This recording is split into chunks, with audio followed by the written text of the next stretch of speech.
la nature et les Japonais? Ah, c'est vrai qu'on parle souvent on parle souvent d'un lien particulier entre les Japonais et puis la nature.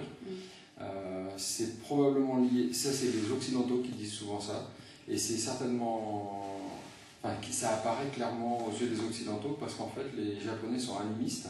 Oui. Donc la culture japonaise est une culture animiste, c'est-à-dire que il y a un respect profond pour la nature comme quelque chose de sacré, puisque la nature est remplie de... La nature en soi est sacrée, et puis les êtres humains ne sont pas séparés de la nature, comme ça peut être le cas dans le... Est-ce qu'on peut dire ça? Je ne sais pas si c'est pas abusif de dire ça, de dire que dans les pays occidentaux, les pays de la religion du livre, les chrétiens, les musulmans, les juifs, c'est vrai que l'homme est d'une nature particulière, n'est-ce pas, hein? C'est une création de Dieu qui le sépare de la nature. Au Japon, c'est pas ça.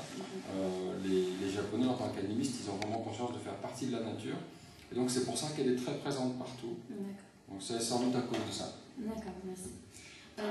Est-ce que vous pouvez nous expliquer ce qu'est le shun? Ah, le shun, cette notion-là, c'est une notion, c'est un joli caractère. Ah, si j'avais de quoi écrire. Bon, c'est pas rien. C'est un très joli caractère qui désigne une période de 10 jours.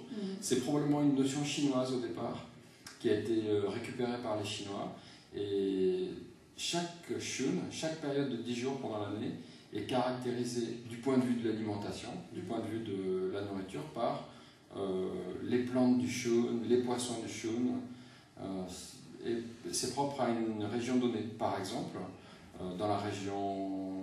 Si on prend par exemple la région montagneuse une région montagneuse du nord du pays, à Aomori, dans le shun présent, alors ça va du 1er au 10, ou on est le combien aujourd'hui, dans le shun qui va du 10 au 20 janvier, on mangera dans les rivières certains poissons, on prendra en mer certains poissons, on ira chercher dans la montagne certaines plantes qui sont typiques de ce shun-là. Donc évidemment, il y a des plantes qui peuvent déborder qui peuvent déborder sur d'autres shuns, mais dans un shun donné, on s'attendra à avoir tel ou tel type d'alimentation. Pendant des jours, en fait, on a le même poisson, c'est ça? Ouais, c'est ça. Ou en fait, le shun, c'est une combinaison selon les régions, selon les zones géographiques, d'un certain nombre de choses. Donc c'est vrai que je ne sais pas dans quelle mesure c'est codifié, dans quelle mesure on a précisément établir telle ou telle liste. Parce que c'est vrai qu'avec les changements climatiques et puis les aléas du temps, ça peut varier. Mais comme il y a au Japon, par exemple, il y a des chaînes de restaurants qui sont basées là-dessus, qu'on appelle Shun no Aji, le goût du shun, on s'attend à trouver tel ou tel plat. Parce que aussi pour les Japonais, c'est une façon d'être en harmonie avec le cycle des saisons. D'accord. En fait, ils font pas rapport aux saisons alors. Voilà, c'est ça.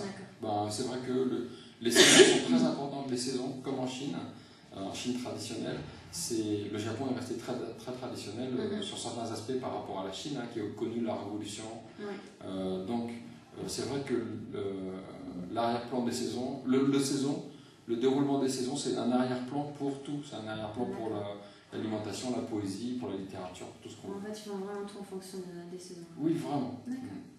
Et donc, quelles sont les sortes de plantes que mangent les Japonais? Je ne sais pas si vous les connaissez. Ouais, je les connais pas. Enfin, si, j'en connais, mais ce qu'il faut remarquer, c'est qu'il y a une aussi grande diversité dans tout l'archipel japonais qui va d'une latitude qui correspond à peu près à Hokkaido, qui correspond à peu près à l'Aquitaine, jusqu'à Okinawa, qui correspond probablement au nord du Mali, ou quelque chose comme ça. Il y a dans ce tout petit pays-là, qui fait les 2/3 de la superficie de la France, 370 000 km², il y a la même diversité de plantes que dans toute l'Europe. On vit de Portugal jusqu'à l'Oural, et à cause de l'étagement de la végétation aussi en altitude. Ce qui fait que les Japonais sont habitués à avoir une diversité de plantes dans leur alimentation qui est considérable. Je ne sais pas, il y a peut-être un équivalent quelque part, mais c'est vraiment considérable.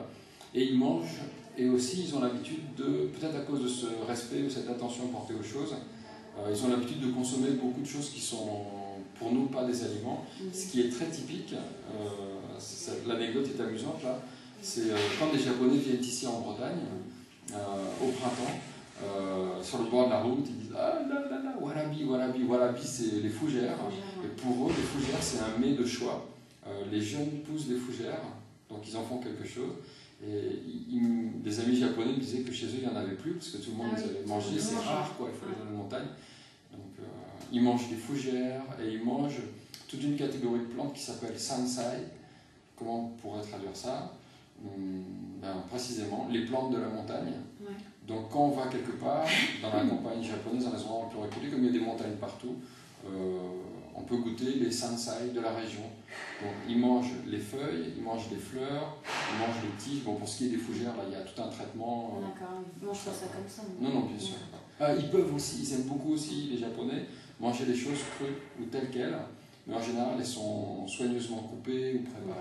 Parce qu'en fait, grâce à cette diversité des plantes, ils mangent beaucoup plus de plantes que nous. Parce que nous, en France, on en plus mange grande pas. diversité. Ouais. C'est clair. Mais c'est vrai qu'au Japon, oui, la nourriture japonaise, ça donne l'impression d'une très grande diversité. Par contre, c'est vrai que comme en même temps c'est un pays moderne, les habitudes alimentaires, il y a de la marge, et ont tendance à celles des jeunes en particulier, ont tendance à se rapprocher un peu de ce qui se passe dans la culture fast-food. Il y a aussi ce côté-là. Je voulais vous en parler de ça.